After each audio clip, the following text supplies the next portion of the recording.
Eu sou Rafael Vidigal, repórter do Jornal Tempo, Caderno de Cultura, e vamos conversar aqui hoje com Pedro Sampaio, que está lançando novidades aí. Pedro, um prazer te receber por aqui conosco. Mais uma vez, muito obrigado. O prazer é todo meu, muito obrigado. Eu que agradeço o espaço e a oportunidade de conversar aqui com vocês. Maravilha. Pedro, queria que você começasse falando com a gente dessa novidade aí que você está anunciando, né? Que é o Bota um Funk, que traz novamente uma parceria sua com a Anitta, né? Uma parceira de longa data, assim como o MC GW. Como é que surgiu essa nova parceria? Conta um pouco pra gente a história do Bota um Funk. Bota um Funk é uma música que estava travada dentro do meu álbum Astro, e o tempo inteiro ela já seria com a Anitta, então é uma música que tem muita potência, muita energia, ela traz a energia do funk na sua essência, e eu queria promover esse encontro entre a Anitta e GW. Muita gente não sabe, mas o GW é um dos artistas brasileiros mais ouvidos fora do Brasil, e muita gente não conhece o rosto dele, né, não sabe dessa informação, então eu quis trazer a potência Anitta, como a artista internacional que ela é, e o GW, que é esse nome brasileiro que tem a música muito ouvida fora do Brasil. Principalmente nesse momento que a gente está vivendo do funk brasileiro, que está sendo cada vez mais assediado pelo mercado latino, pelo mercado internacional. E eu acho que dessa vez agora é de fato a vez do funk brasileiro dominar o mundo, como as pessoas falam. Maravilha. Ô Pedro, e não é à toa que essa música estava travada no seu último álbum, né? Uma aposta um pouco sua. Como é que está a sua expectativa em relação ao retorno do público? Você já recebeu algo nesse sentido? Como é que está sendo? A expectativa está sendo atingida, está sendo muito positiva o feedback do público. A gente fez um pré-lançamento muito interessante, porque a Larissa, a Anitta, estava vivendo um momento zen, né? Aquela história que as pessoas engajaram nisso, e que era uma realidade, é uma realidade da vida pessoal da Anitta, mas e quando eu pensei em fazer o pré-lançamento de Bota um Funk com isso, eu passei essa ideia para a Anitta, ela super adorou essa estratégia. E obviamente que não tem nenhuma relação da vida real da Anitta, né, da Larissa. Eu só quis aproveitar esse momento que os fãs já estavam falando sobre, pra gente fazer o lançamento da música. O feedback sobre a música é muito positivo, do clipe, da energia, as pessoas se identificaram.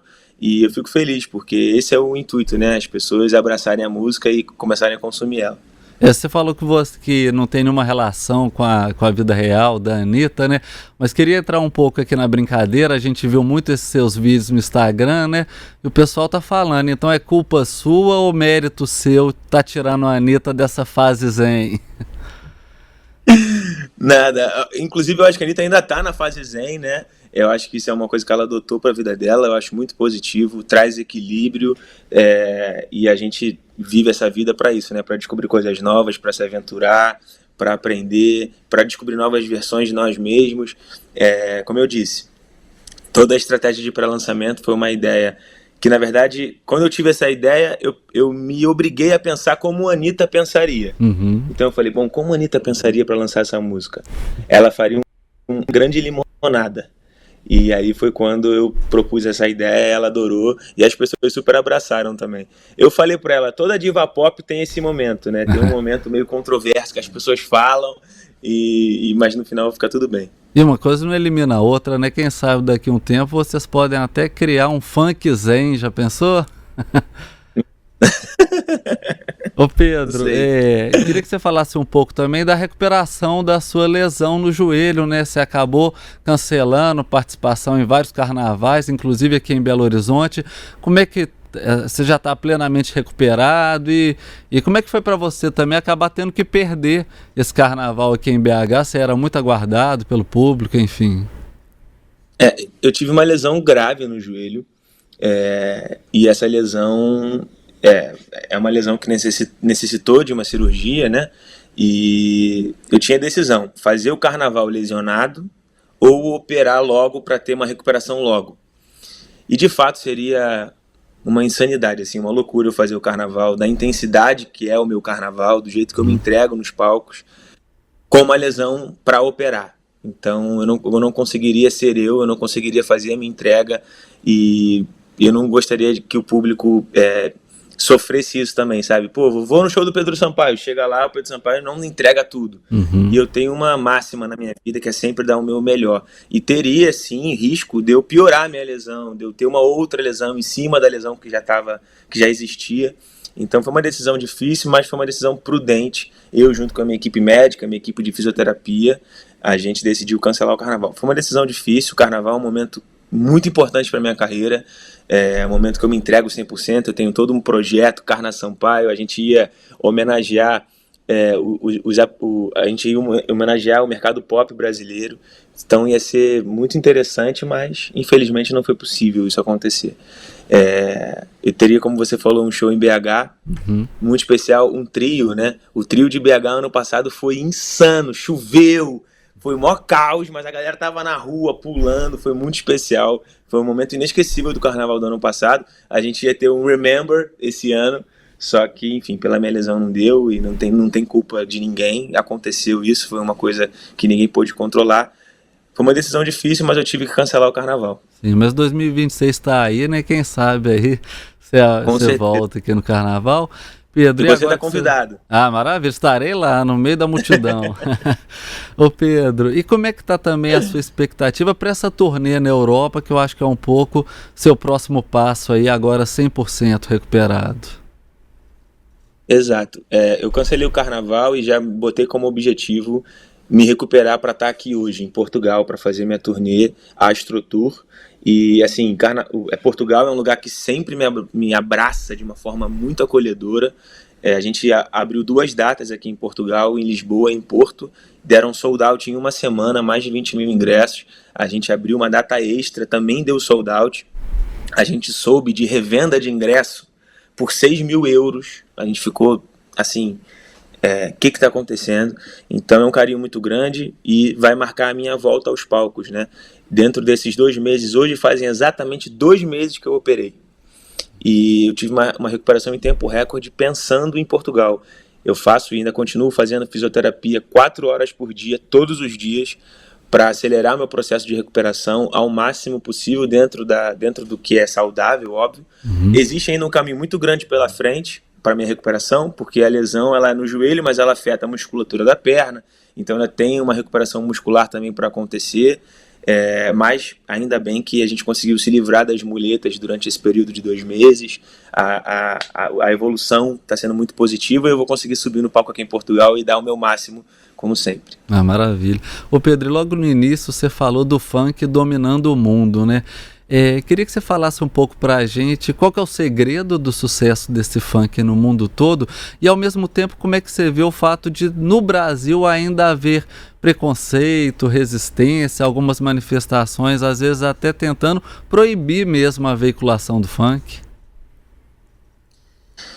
Parece controverso, né? Quando você fala desses 2 lados é bastante controverso e eu fico muito triste em perceber que talvez seja necessário um reconhecimento internacional de outros países para que o funk seja visto com bons olhos no nosso próprio país, que é o país de origem desse ritmo tão rico.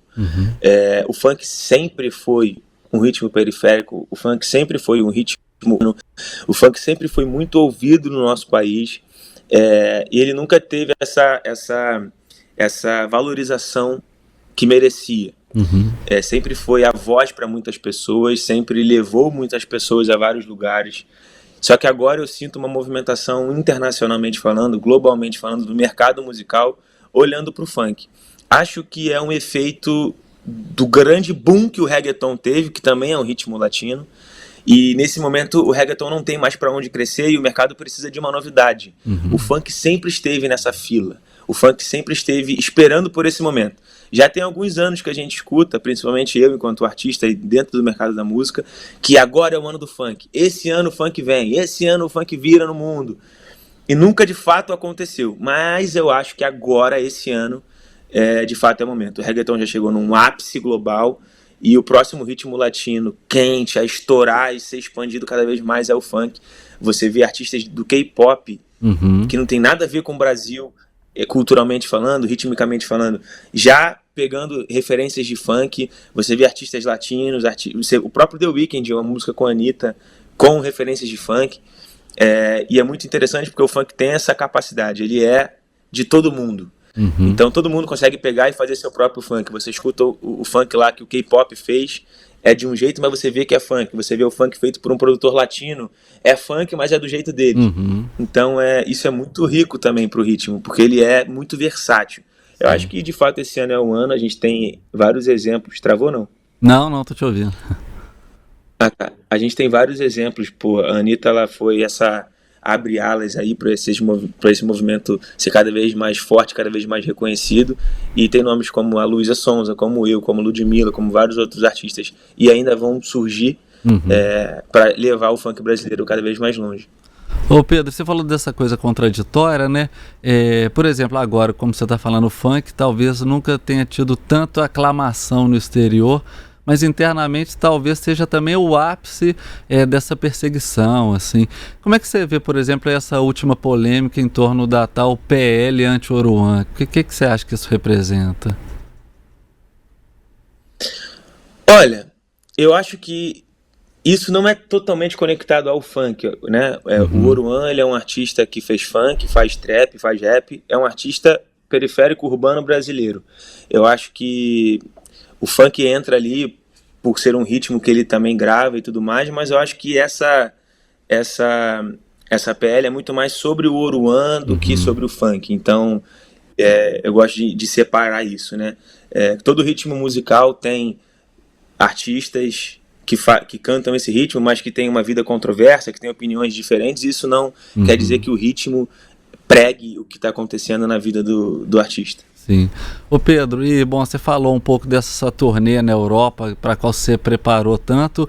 Queria que você falasse pra gente dos seus próximos projetos, assim, se tem outras novidades a caminho, mais singles, mais clipes, alguma perspectiva de show aqui mesmo em BH, antes do carnaval do ano que vem, como é que tá isso? Com certeza eu vou estar em BH antes do carnaval do ano que vem. Tem muito tempo pela frente, eu preciso disso e eu devo isso a BH porque, pô, teve um carnaval adiado, né, cancelado, por conta da minha lesão. Mas os próximos passos, assim como o Bottom Funk era uma faixa travada do meu álbum, tinha uma outra faixa travada também que se chama Perversa, junto com um artista latino gigantesco, que é o J Balvin. Ele está entre os 3 artistas mais ouvidos do mundo latinos. Então, é o próximo passo, lançar Perversa com J Balvin, que vai ser o fechamento desse projeto, desse ciclo do Astro, e o surgimento de um novo momento na minha carreira também. Tanto Bottom Funk quanto Perversa tem um pouco dessa pitada de um funk para ser consumido pelo mercado latino, pelo mercado internacional, e são grandes apostas minhas também.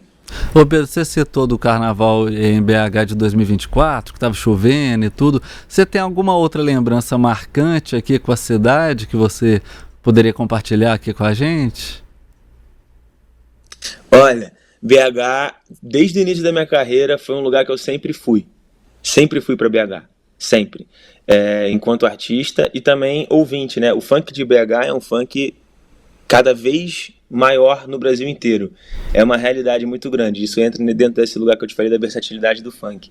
Teve um show que eu fiz em BH que foi muito icônico, assim, para mim. Eu não vou me recordar o nome, porque faz bastante tempo. Foi mais no início da minha carreira, onde foi a primeira vez que eu ouvi a minha música sendo cantada por todo mundo no público. Foi a primeira vez que eu lembro que eu abaixei o volume e falei... Eu abaixei o volume e o público continuou cantando. BH tem um carinho com a minha música muito especial, muito único. Esse momento marcou muito a minha carreira, assim, minha vida. Pessoalmente também falando, assim. Não lembro o nome do lugar, o nome do show, já faz bastante tempo. Mas eu lembro que foi a primeira vez que as pessoas estavam cantando tanto, mas com tanta força, que eu abaixei, assim, a música e eles continuaram cantando e eu nem voltei. Eu deixei a galera cantando, assim. Isso para um artista brilha muito assim os olhos. A música você lembra qual que era ou não? Lembro, a música foi Sentadão, que foi a primeira música que dominou assim, né? o Brasil. Maravilha. Bom, é isso, Pedro. Te agradecer mais uma vez, viu? Desejar todo sucesso aí na sua trajetória e obrigado mais uma vez aqui por participar com a gente. Até uma próxima. Obrigado, sucesso para vocês. Estou sempre por aqui. Se precisarem, é só chamar. Valeu, um abraço.